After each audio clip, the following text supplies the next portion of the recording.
I want to thank everyone who came to this lecture, who made the time, who was drawn by the topic, and the chance to unpack some tough questions together. Why do I say we'll try? Because the issues you've brought have many facets, and there are no one-sided answers here. Anyone offering narrow, one-sided fixes to your complex questions is most likely a charlatan or just chasing hype. This calls for a delicate approach. It's important to look at the hard parts from multiple angles at the same time, on different levels. And the higher we go in analyzing the problem, the more we rise above the situation, the clearer the solution becomes. That's exactly what I'll show you today.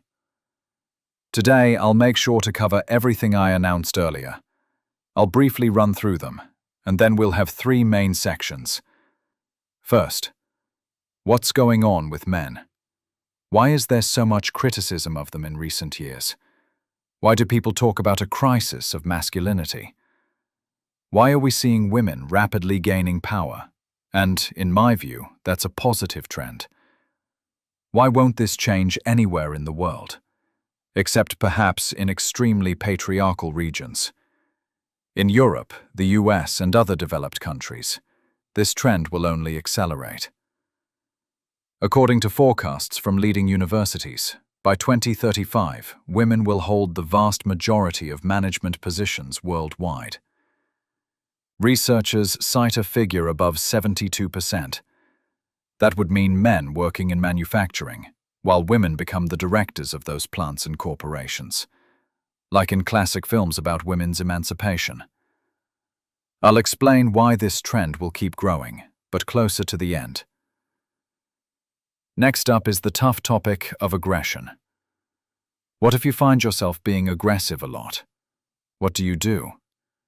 What if colleagues, friends, loved ones, relatives direct aggression at you? Impulsive aggression. How do you handle it? What if you've gone through traumatic events tied to aggression? What then?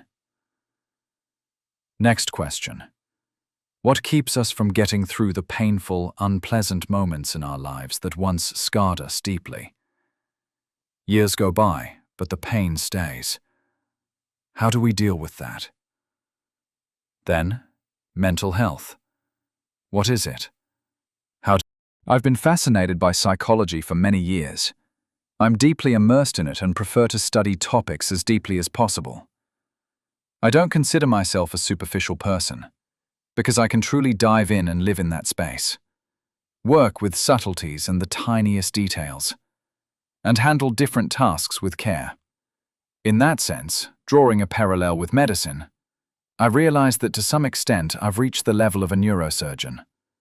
I can handle extremely subtle, delicate issues with the necessary precision. I'm qualified to do that. Of course, I'm not a full-time psychologist. It's not my main profession. My main field is entrepreneurship. I've been in business my whole life, primarily in marketing, branding, and communications. And that's where I bring 2 lines together: pure psychology and brand work. At their intersection, I focus on personal branding. My expertise is enough to tackle the most complex aspects from both angles. However, today we're going to talk less about personal branding and more about self-help in tough life situations. Also, since I prefer to stay off camera, you'll just see a black square. I never post my photos, either on social media or in video conferences, ever. Everyone needs to understand and accept that. I'm saying this up front. This is my creative persona, and in this case, the images you see change automatically. They're nature scenes. I'll definitely explain later why they're here. It's important. So, let's begin. We've got 3 sections planned. The first section is about psychological health. I'll talk about it for about 15 minutes, then we'll have a Q&A session. The next section, aggression and violence. How do we deal with them, and how do we avoid them? The third section of today's material is about psychological trauma and how to overcome it. If fate has been kind to you and nothing truly terrible has happened to you, first of all, be grateful. The vast majority of people don't make it through life without serious upheavals. Things happen. That's a fact. Second, anything can happen at any moment. And no matter how optimistic you are, you need to know how to act if tragedy strikes. But even if higher powers and all the guardian angels protect... As a professional, this really hits me hard, because these aren't deep, substantive recommendations. They're very superficial, populist stuff, and people genuinely don't grasp the nuances. Think of first aid rules. Imagine someone starts choking. I know a real case. During a martial arts competition, an athlete swallowed his chewing gum. He stepped onto the mat with gum in his mouth. That was against the rules. He'd even been warned about that rule. He brushed it off. Doesn't matter. After a throw, he swallowed the gum. There was no one around who knew how to give first aid. He choked and died. Life presents all sorts of unforeseen situations. That's why you really need to know a simple, step-by-step plan. If it happens to someone else, you'll be able to help. And if it happens to you, God forbid, you'll know what to do and handle it.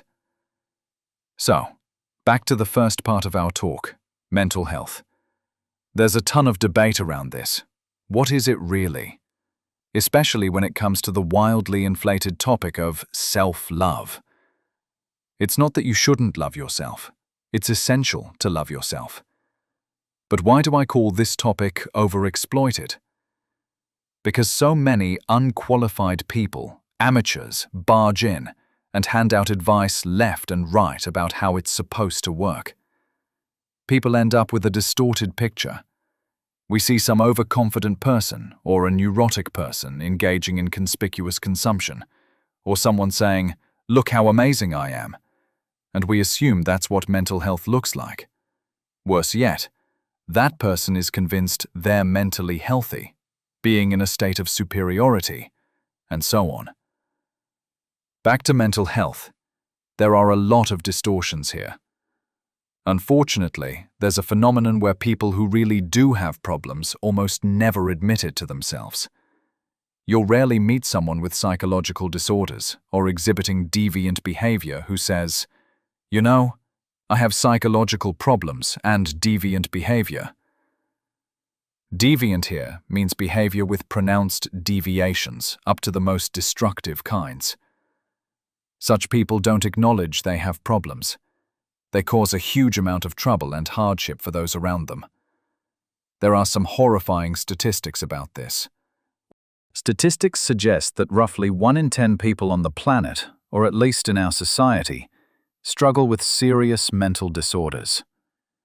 These are people who need specialized care in psychiatric facilities. Yet in today's world, if they're socially adjusted, they keep living among us. You probably meet plenty of people with similar traits in everyday life and at work. You might assume a boss is just being despotic, but upon a detailed psychological analysis, it becomes clear this isn't just a difficult personality. This is someone with a genuine mental disorder.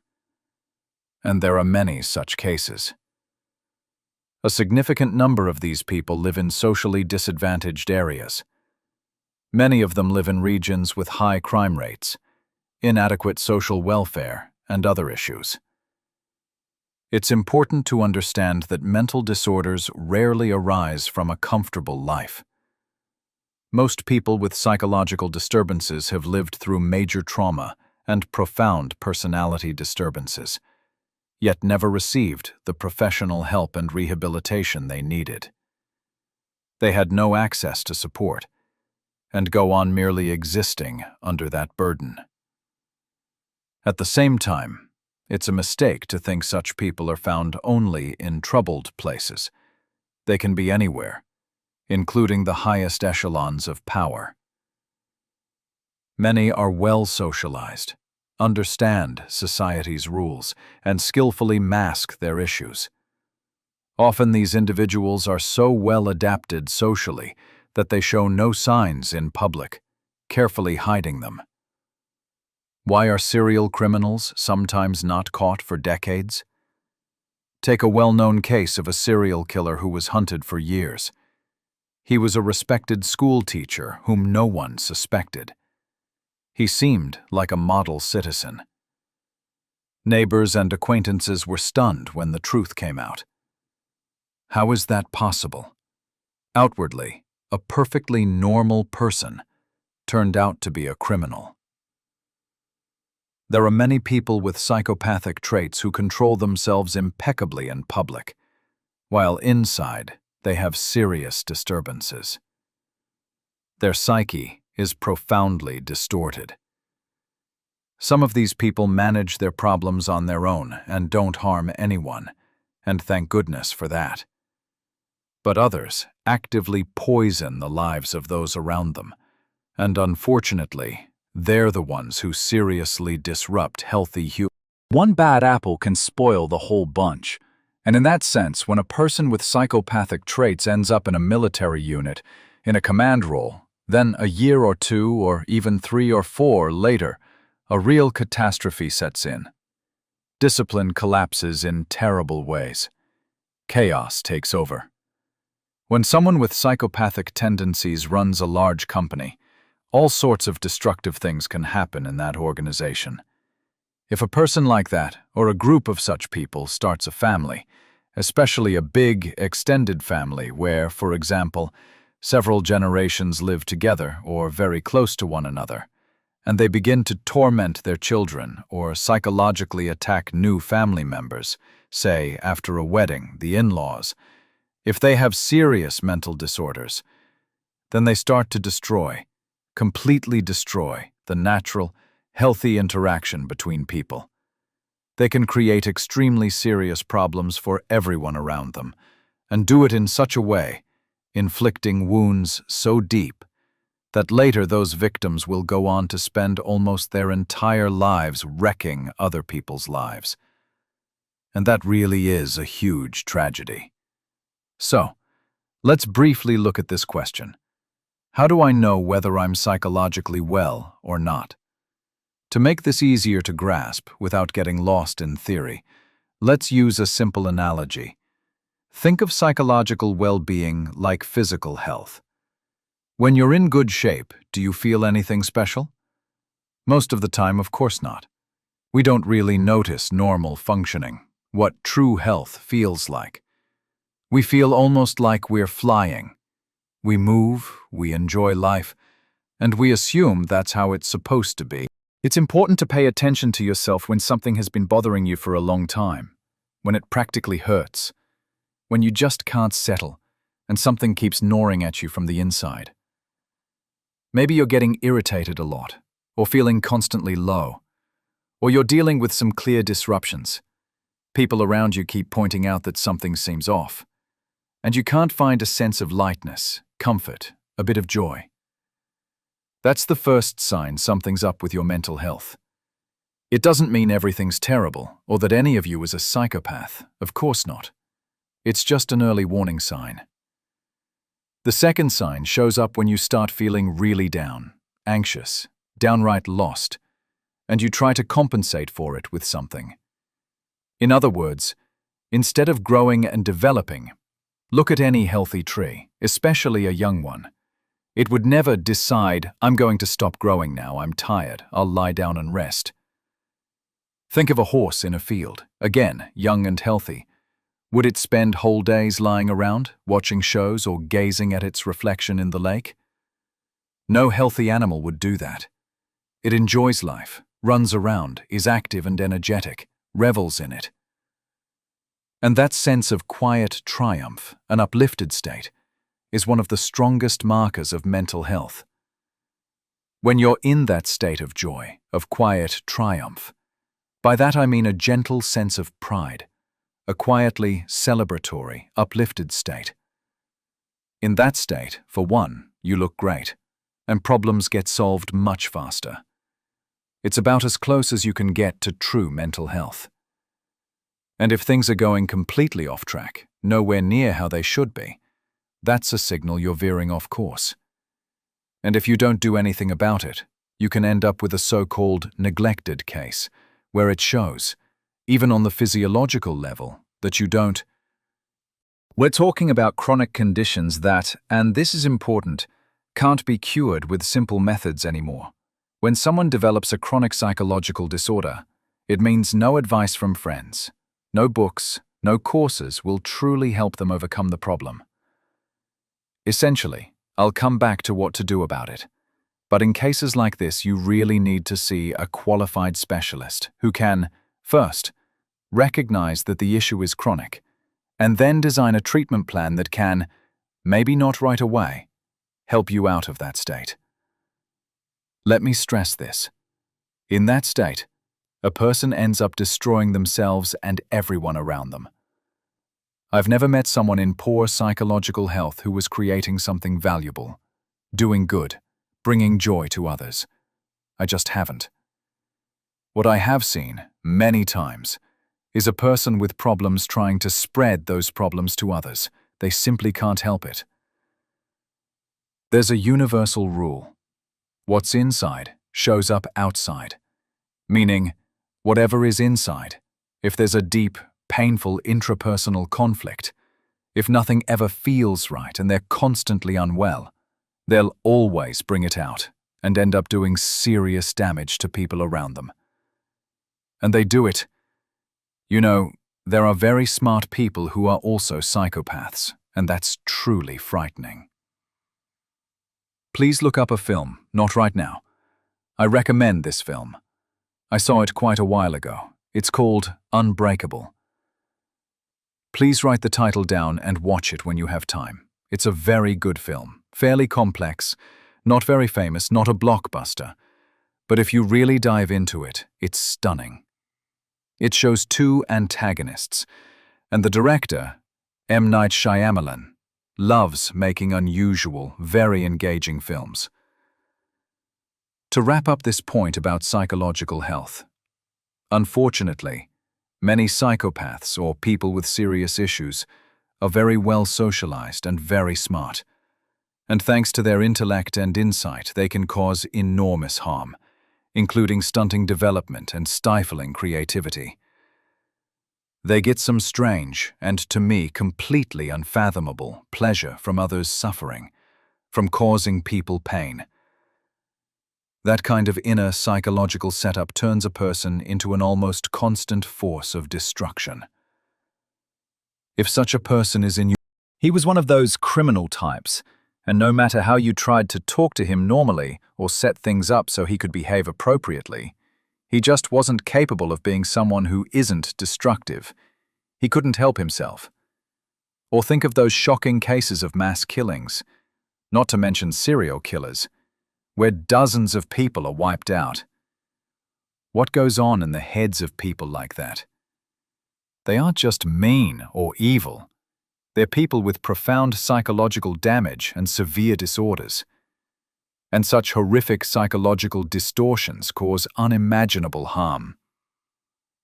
Figuratively speaking, a single serial killer can keep an entire city in absolute fear, sometimes a whole region or even a whole country, because they move from place to place.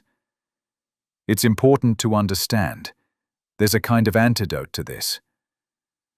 First and foremost, you need to gradually keep yourself in check so you don't slide.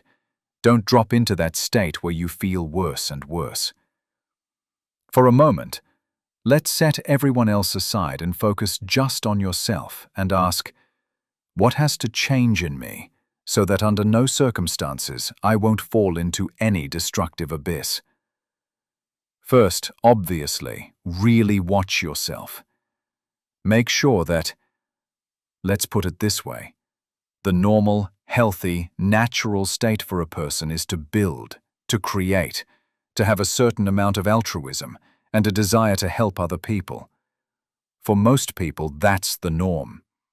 If you don't want to connect with people, if you don't feel like joyfully engaging with them, don't want to help, to foster growth, or to create anything, this is a red flag that something's off. Something happened, There's been some kind of rupture, and you shouldn't let it turn into a chronic illness, so to speak. Don't let a precancerous state take hold. In many of us, cancer cells can pop up here and there. The body usually blocks them very quickly. But if, God forbid, it loses that ability, the cancer spreads and destroys the whole body.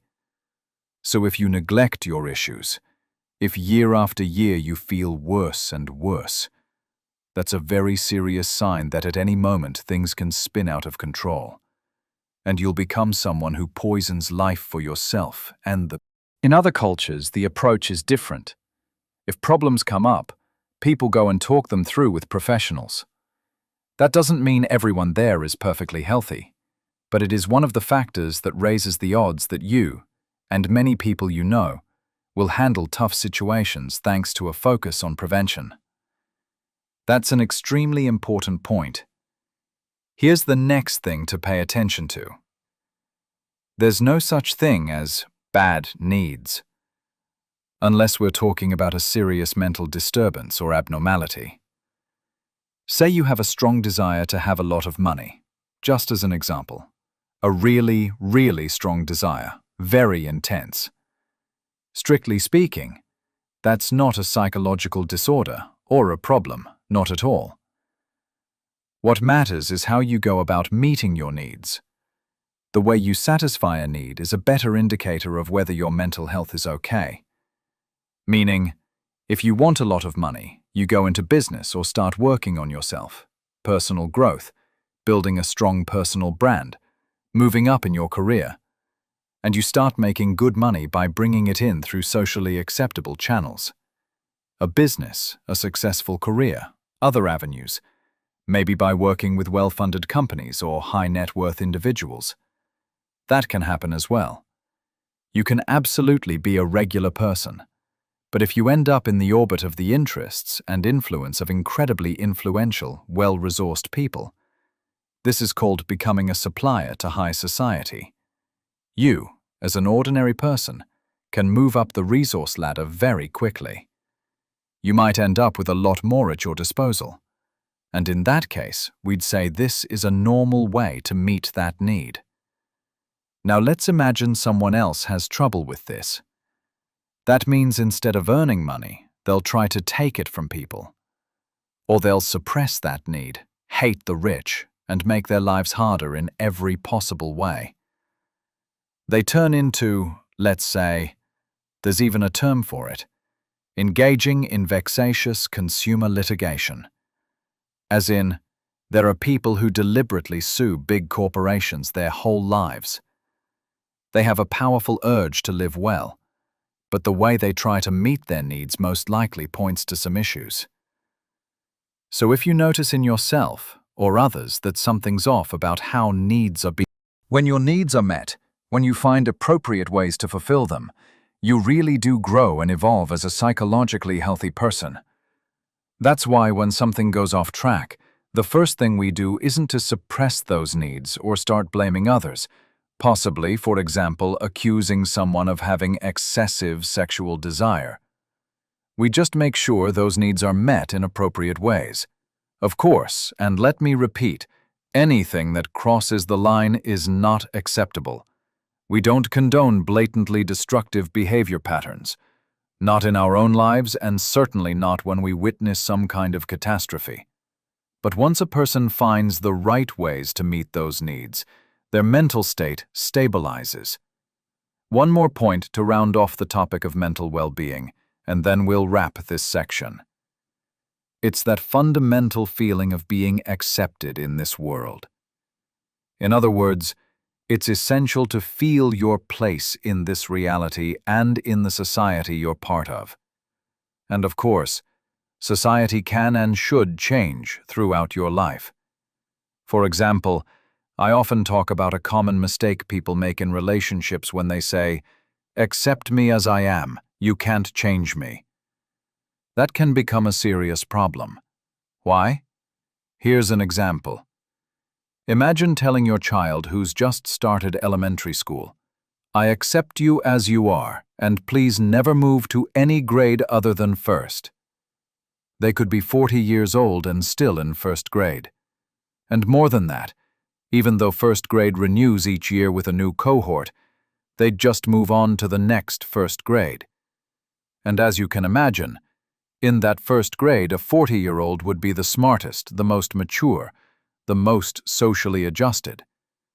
They could even replace the teacher, get straight A's, jump into every activity, take the lead on initiatives, and be the most outstanding first grader in the world. And yet we'd refer that person for treatment. Why?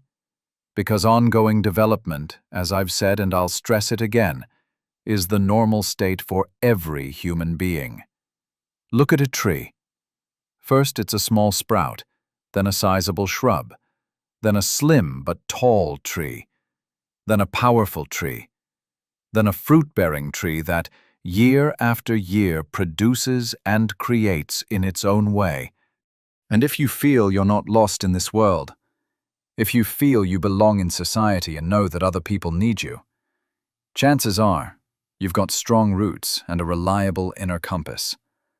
Things that help you stay in a healthy, natural state and steer clear of destructive situations you can't get out of. It's crucial to feel that you matter to people and to understand your place in the world. Why am I here? What am I here for? Who am I, really? Believe me, some of you will think, oh, come on, you can get by without all that. But no, you can't, as it turns out. The thing is, when we find that understanding, and everyone finds it in their own way, and each stage of life opens it anew, once you find answers to the questions about the meaning of existence, it gives you an incredible surge of energy. Absolutely colossal. I think most of you have seen the animated film Monsters, Inc. A solid 95% for sure. It's a kid's story, but surprisingly wise. It shows monsters who scare children because their city is powered by energy converted from children's screams. And there's constant drama around that. They've got to scare more kids, run competitions, or the city will die. And then, in the finale, they accidentally discover that when the monsters make kids laugh, they get 10 times more energy for the city. Remember the ending? The main character, decked out with toys and goofy props, walks in and makes the child laugh, instantly fills his energy canister, and walks out absolutely delighted. It's a great metaphor for what we're here for. You can spend your whole life running on distorted psychological energy, on anger, on those low-frequency vibes, hurting people. Or live in constant fight mode, like that ancient curse, by the sweat of your brow you will eat your bread. Suffer your whole life thinking there's no alternative. But the moment you feel the true meaning of your being here on earth, it's like a 10-fold reserve of strength appears out of nowhere.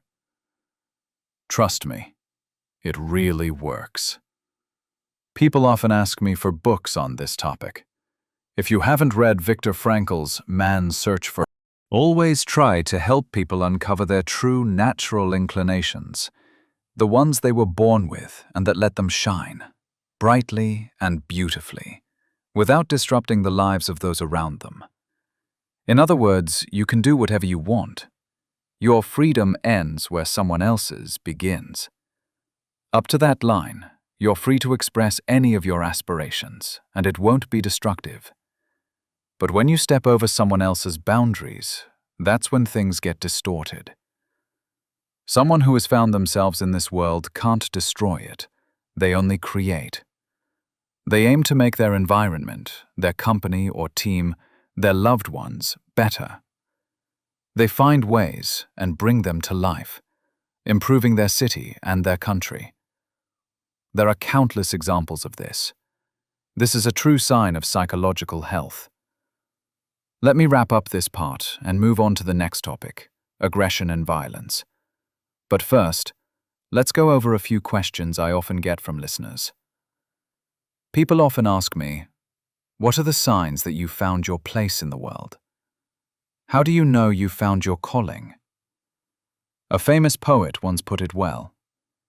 You can't just call yourself a poet, but others can say you're a poet.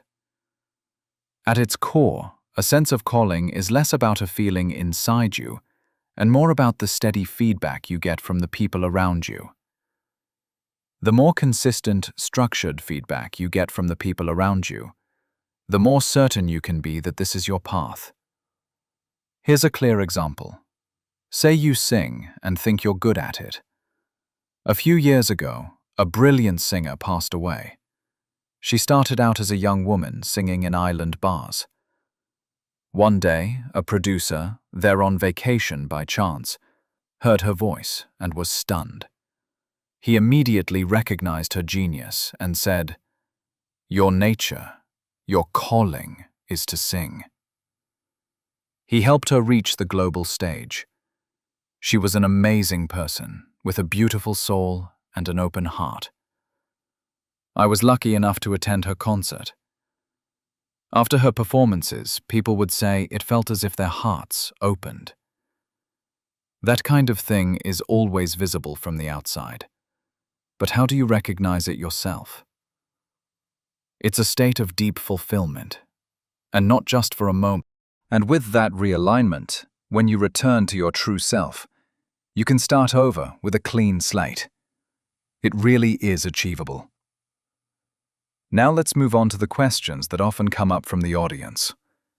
People often ask me for step-by-step recipes for finding their purpose. How to know which steps to take to figure it out. I'll say it again. Many clues to who you really are lie hidden in your childhood. You need to dive into your memories and explore those early years. Another popular question. Is it right to separate your own feelings from other people's judgments? Partly, yes. But that doesn't mean you should be completely tethered to public opinion. Napoleon was pretty blunt about this. He considered public opinion extremely unreliable. Why is it so fickle? Because it keeps changing, while you remain a constant. Each of you is a person with a unique but limited set of talents. Don't imagine yourself a universal Renaissance genius who can, like Leonardo da Vinci, both invent flying machines and create masterpieces of art. Though I admit, I sometimes get mixed up. Who was it that painted the Sistine Chapel, Da Vinci or Michelangelo? The point is, don't overestimate your capabilities. Each of us is best suited to something specific, and the rest are just hobbies that can bring joy. Do them for pleasure, but remember, you'll go the farthest in one area, rarely in 2 or 3. The question of how to use your ability to connect and bring people together for self-realization contains its own answer. My main advice? If you have an aptitude for something, you need to ramp up your practice. If people around you notice your football, soccer talent, train every day. If you're a great speaker, speak several times a day. If you're a born teacher, work with kids for many hours every day, and especially with the tough cases, not just the easy ones. If you truly believe in your talent, you have to hone it for life. Outstanding mentors who've trained some of the most gifted people on the planet agree on one thing. Talent demands strict discipline. Without constant development, it fades and deteriorates. Only through hard work and steady practice can you unlock your true potential.